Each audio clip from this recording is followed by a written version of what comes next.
রেসিপিটা খেয়ে তো আমি পুরো প্রেমেই পড়ে গেলাম।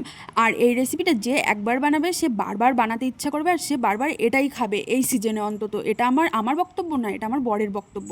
তো দেখতেই পেলে আমি প্রথমে আম, রসুন, কাঁচা লঙ্কা পুড়িয়ে নিয়েছি। আর আদাটা কিন্তু পোড়াতে হবে না, আদাটা কাঁচাই দেবো। তো প্রথমে ভালো করে সবগুলো ছাড়িয়ে নিয়েছি, আর এদিকে আদাটা কুচি করে নিচ্ছি। এখানে আমি অল্প আদা দিয়েছিলাম।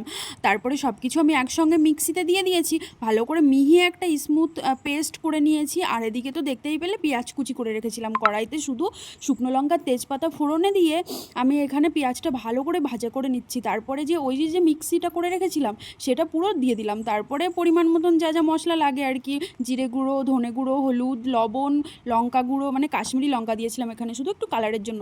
দেখতে কি দারুণ লাগছে না? আচার আচার কালার হয়েছে। আমার বর বলছিল এতটা টেস্টি তুমি আগে কেন রান্না করোনি। সত্যিই আমি এটা রান্না করার পরে ভাবছিলাম আমি আগে কেন রান্না করিনি। তারপরে এখানে তো আমার কাছে খুব একটা বেশি গরম মশলা ছিল না, যেহেতু আমি গরম মশলা খাই না। আর এখানে আলাদা করেই গরম মশলা জলটা ফুটিয়ে দিতে হবে। তো তোমার তো রান্নাটা কমপ্লিট হয়ে গেছে, তোমরা কবে বানাচ্ছ?